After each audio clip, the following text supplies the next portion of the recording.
Hello! Insert cute name for my followers here. Hello, all you wonderful people. Hello, friends, family, and people who have clicked on this video by accident. You're watching a new episode of Kylie Retrospectives, a series in which we delve into the discography of none other than Miss Kylie Minogue in the lead up to her new album Disco, which comes out on the 6th of November at the time of recording. I am ElliXia Q Valentine, Malvern's answer to Sue Elise Nash. Hello, my dance floor darlings. You're watching another episode of Kylie Retrospectives. Does it count as retrospectives if the album's only a week old? Yeah, why not? A series in which we have been looking at the wonderful albums of the legendary Miss Kylie Minogue, OBE, in the lead up to her new album Disco, which came out on the 6th of November at the time of recording. And there's no need for that at the time of recording disclaimer anymore because it's happened, it's gone. It's been out for a whole week and it's charted. Finally, after 14 episodes, we finally have Disco in our hands. And my God, I'm gonna let Charity Shop Sue explain it. We've struck gold, ladies. We've struck gold, ladies. Really, really have struck gold. This album is just... Let me get into it. So of course this week it's about time to review 2020's Disco. Also available as a cassette and as a deluxe CD and of course as a vinyl. And there's about 50 different other formats as well available on her website should you fancy some more copies, because why not? Today's look is inspired by disco. I mean, silver caftan, you don't get much more disco-y than that, do you? Also, my mother made this as well, so shout out to my mother. I decided to wait a week or so to film this video just because I wanted some time to let disco really sort of, settle in and to digest this album right and give my proper educated opinions, as it were. And now I can also say this. Disco was released on the 6th of November 2020. It reached #1 on the UK albums chart, that's right, #1, and it has so far yielded the singles Say Something and Magic. It's a good time to be a Kylie fan right now. With this album, she has broken a record. She is now the first female artist to have a #1 album in the past 5 consecutive decades, with the 80s, 90s, 2000s, 2010s, and now the 20s. It's because some people were confused and thought she had either been releasing albums since she was 2 or that she's actually like 75. She'll probably look the same when she is 75, to be fair. Anyway, after relentless streaming, buying multiple copies, and plugging the album all over social media, we finally got Disco at #1, and it is so deserved. Highest opening week sales for a female artist this year, and Disco is absolutely hitting that spot just right. Obviously at the moment the world's a bit crap with lockdown and pandemic and all that stuff, and disco is just that lovely bit of escapism. Disco actually is Kylie doing what Kylie does best, and that is just pure dance floor delights. There is not one bad song on this album, not one skip at all. This is such a cohesive record from start to finish. It's up there with Light Years, Fever, Aphrodite, in the vein that it is absolutely classic Kylie. And I think also it should be noted that Kylie did a lot of work on this album herself. Because of lockdown, she had to do a lot of it from home, recording her own vocals and engineering them, which is something she'd never done before. And she also has co-writing credits on every song as well. The 3rd time that's happened in her career, alongside Golden and Impossible Princess. So Disco is just a triumph all around. I've had this album on repeat pretty much since it came out. It's been so divine to listen to. Yeah, I have been streaming it a lot in order to help it in the charts, but if I didn't think it deserved it, I wouldn't be doing that. I think it's absolutely spectacular. It really is feel good. The other day, I had quite a hard day in my day job, and I was just feeling really, really at the end of it, We all have those days, don't we? And I just put Disco on, and it lifted my spirits straight away. I was just like, wow, this is really helping me shake off that bad day. Shaking off those Monday blues, as it were. So light up your disco balls and grab yourself a glass of that lovely Kylie wine, and let's get into this track listing.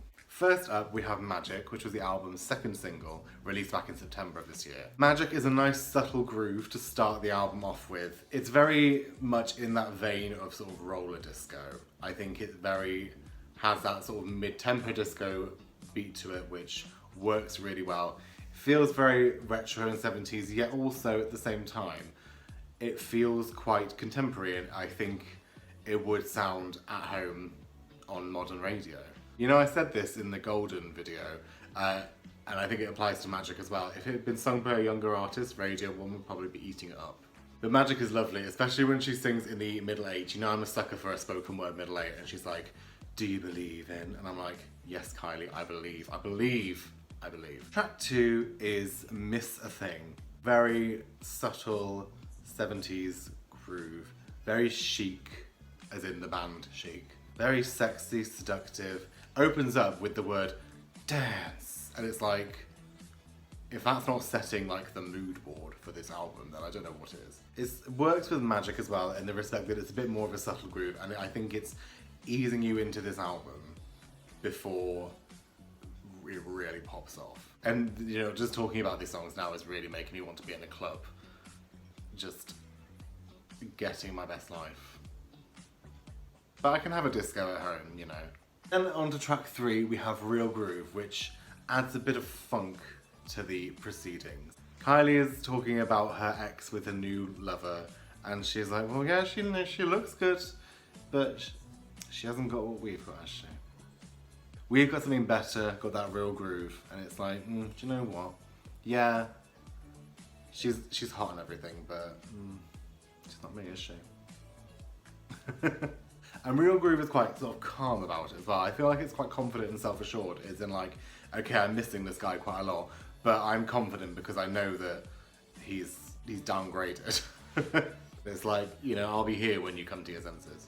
Track 4, we have Monday Blues, a very relatable song, as I'm sure all of us 9-to-5ers can attest to. Monday Blues, on the contrary to its title, is so uplifting. It's so fun, up-tempo, makes you want to do these kind of moves, you know what I mean? Like that kind of classic, old school. I mean, every song on this album makes you want to do that, but this one in particular amps that up. And, you know, she's helping us count the days of the week with Monday, Tuesday, Wednesday, Thursday, Friday. It's the weekend. I mean, Rebecca Black wishes she could be doing that. Monday Blues sort of takes us from the subtle grooves of the first 3 tracks and brings it into a bit more of a, okay, the night is really starting to get going now. You know, in a club at the start of the night, or at a party at the start of the night, and the DJ's on the dance floor, and everyone's a little bit unsure to start with, and doesn't want to really sort of let themselves go into the dance straight away. And people are doing a sort of like awkward little bop, you know, because they don't really know what else to do, and they're probably a bit too sober at this point to really let go. First 3 songs, they're like that stage in the night where like you're enjoying the music,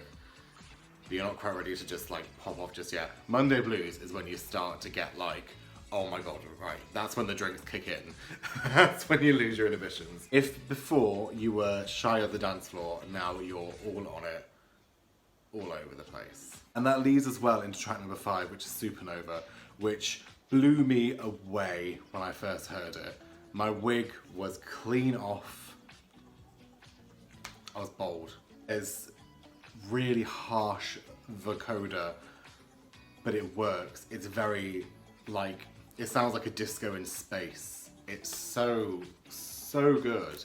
It reminds me a bit of Magnetic Electric from X, and very much sort of like the really good songs on X, you know what I mean? And I think it is such a moment. But if it isn't scientifically accurate, because there is a lyric from another galaxy like Jupiter or Mars, and as far as I'm aware, Jupiter and Mars are in this galaxy. You know, who am I to question Kylie? I mean, for all I know, she could have rearranged the solar system. Supernova will absolutely go off on tour. I just know it. If we're lucky to get a tour, who knows at this point, but it really does just smack you in the face with how good it is. And I have to mention as well the Infinite Disco performance where she sang Light Years and went into Supernova. Oh my god. I threw my hands up and I screamed. I was just like, geez Louise. Struck gold, ladies. We struck gold. Then we have track 6, which is the album's lead single, Say Something. I fell in love with Say Something the moment I heard it. I think it is so lovely. It's a bit of a breather. So maybe this is the point in the night where you maybe go outside for a bit of fresh air, cool off a little bit. It's also probably that point in the night when you're having a very philosophical conversation with a stranger because you're both really drunk. Say Something is really lovely. There's a wonderful message of unity in the lyrics and very relevant in this year because not only are we going through a pandemic and different lockdowns at different points, but also we are living in a very politically divisive timeline. And the lyric, can we all be as one again? Very sort of powerful, I think, and poignant to the human race because we are all human.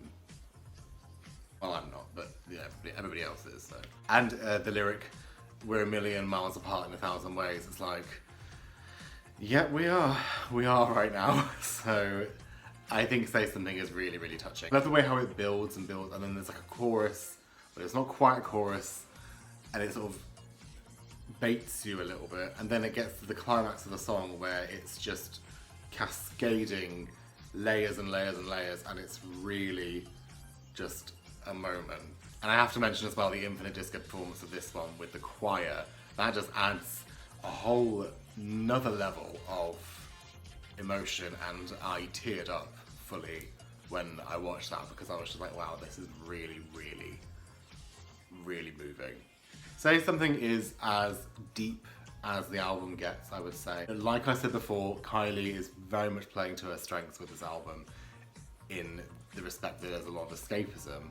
But I think Say Something, like I mentioned, is that moment to sort of cool off, and it is that point in the night when you are starting to get philosophical because you've maybe had one too many drinks and you're starting to question everything. Up next we have Last Chance, which is a song that fully beckons you back onto the dance floor. So at this point in the night out, you're outside and you hear Last Chance come on and you're like, oh shit, sorry, gotta go back in. Last Chance is very fierce. It feels very runway. It's very in command. She's telling this guy that this is your last chance for your first dance, so what are you gonna do? There's really an ABBA influence on this one as well. It sounds very similar to Voulez-Vous, which, you know, Kylie and ABBA, that's a wonderful combination. It feels very camp. I'm picturing massive high heels with this song and like just stomping onto the dance floor like, come at me boys, I'm ready. Then we have track 8, which is I Love It, which was also released as a promotional single earlier this year as well. I Love It is very camp, very in that spirit of 70s disco with the use of strings. It sounds like it would be right at home on Fever or Light Years. In fact, if you had told me it was an offcut from those albums, I believe you. It's wonderful. It makes me want to spin around, as it were. It really is like Kylie playing to her strengths fully. Then on to track 9, we are presented with a question that keeps me up at night. I don't know about you, but it's something I definitely think about a lot, and that is, where does the DJ go? Where does he go? If you're a DJ, let me know in the comments. Where Does the DJ Go is very, very camp. It's quite up-tempo. It's probably the fastest song actually on his record. It's a little bit silly, but it knows it's camp and it just has fun with it. Name-checking I Will Survive as well. It's a proper fun time, absolutely. Again, came very much to life on the Infinite Disco show as well, so I really look forward to seeing how this one does on tour. Then we have track 10, which is probably my favourite track on this album. It's definitely up in the top end of it for me anyway, and that is Dance Floor Darling. If we were still using MSN, Dance Floor Darling would 100% be my username on that right now.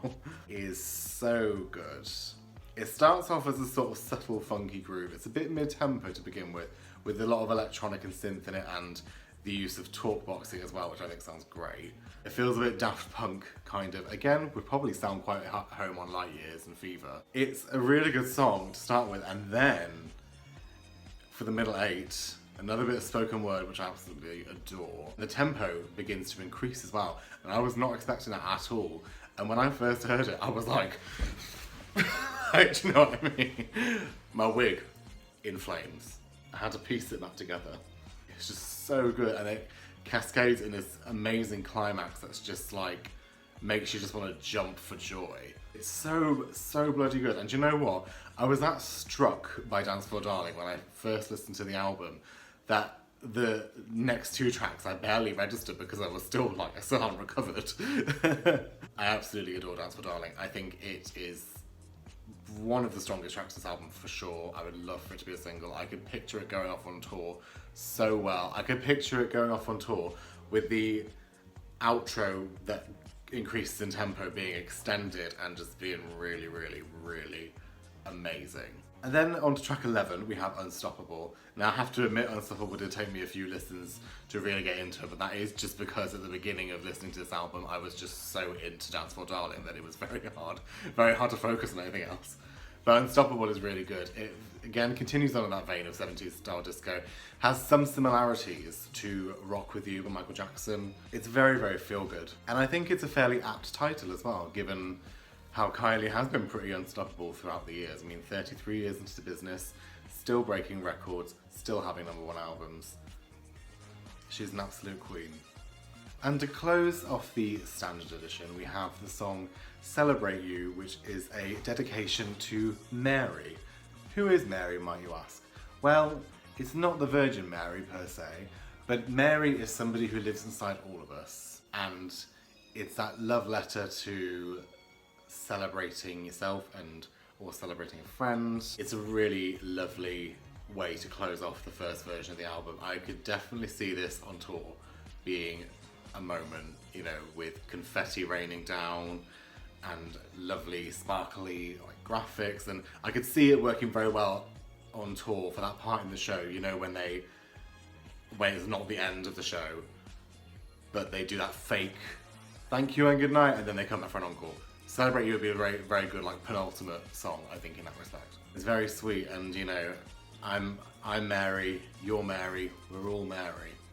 And with that, we move on to the deluxe version of the album, for which we have 4 extra bonus tracks. Firstly, we have Till You Love Somebody. Till You Love Somebody is very cute, I think, and it's got some lovely lyrics.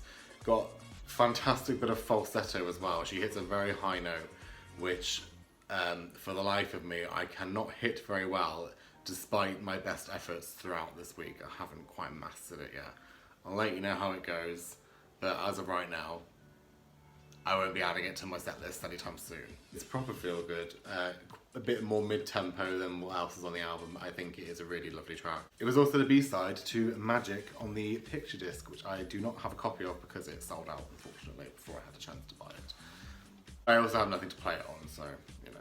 Then we have track 14, which is Fine Wine. I absolutely love Fine Wine. It's so camp, it's so cheeky and so wink wink, nudge nudge, you know. It just makes me want to have a good time. I can just picture a video of Kylie and her friends, maybe some drag queens, just having a good old camp, high fun time. You know, on the dance floor in something that's probably a little bit garish and a little bit tacky, but you know what, who cares? You're just having a good time. And with plenty of Kylie wine product placement as well, because obviously. Make that video happen, please, whoever's in charge. If that video doesn't happen, then I won't know what to believe. Although, of course, under government guidelines, it probably isn't wise, so I definitely want to perform it at some point. And it has a very relatable lyric to me, because one of the lyrics is, "What's for breakfast? Chocolate cake." And I'm like, do you know what? Yeah. I've been there myself quite a few times. And our last 2 bonus tracks are Hey Lonely and Spotlight. I'm pairing them together because they're quite similar, I think, generally. They have that up-tempo, feel-good feeling. They're not massive highlights to me, but they are enjoyable, and I think they're at home. And like I said before, there is no bad track on this record. Everything is great and everything flows together so well. Something that I initially felt with Aphrodite when I first heard that was how some of the tracks kind of blended together, because it's so cohesive that sometimes tracks do sort of sound the same to you and you need to listen to it quite a few times to differentiate them. There's a level of that with disco, but I think every track stands well on its own right. There is a cohesive feel and vibe throughout the hour of this album, but each track has enough on its own to stand out, and there's plenty to enjoy. If this album doesn't make you want to just even shimmy a little bit, then I don't know what's wrong with you. I feel very sorry for you if that's the case. And this album is pure escapism. It's Kylie very much knowing her strengths. So it does sort of lack the more introspective element that Golden had, but it is Kylie in her absolute prime. And the album isn't groundbreaking, you know, it's record breaking, but yeah, but it's Kylie very much knowing her lane, staying in that lane, and fully driving at 100 miles an hour in that lane. It's Kylie doing what Kylie does best, and that is providing us with up-tempo bops that feel good, that make you just forget about all the crap that's going on outside. You can just stick it on, have a good dance, put on something sparkly like this. I also can't wait to be hearing this in the clubs. It's just so nice to see goodwill to Kylie and seeing her at the top of the charts where she belongs. You know, this has been a successful era so far, and I'm looking forward to seeing what else it has to offer. I am very pleased with this album, and I thank Kylie very much for giving us some joy in these very troubling times. It really does just go to show the testament of how much music can really just uplift you and how it can really help you get through some crap, basically. So if you're looking to escape the dark, dreary reality of the world we are living in 2020 and want to escape to a gorgeous constellation of dance floor wonder, stick disco on, you won't regret it. And if you see Kylie there, tell her ElliXia sent you. And so that wraps up Kylie Retrospectives. It only feels like yesterday since I started doing these videos, and they are nearly over. I have got a bonus video planned as well, which I'm going to film at some point this week, where I'm just going to talk about some of the other Kylie releases, such as Greatest Hits, things like that. So we're not over quite yet. So I want to say thank you to everybody who has supported these videos throughout the last few months. I was going to say throughout the last few years, but that's not accurate at all. But then it feels like years, because what is time? What is time anymore? Really appreciate it, and I hope you're all staying safe. I hope you're all doing okay in these crazy times, and if you're not, then pop this on. And don't forget to tune in next time when we wrap up Kylie Retrospectives for real with a discussion of some of her greatest hits. So I'll see you then. And in the meantime, thank you very much for watching. I've been ElliXia Q Valentine, and don't forget, please book me. Mwah.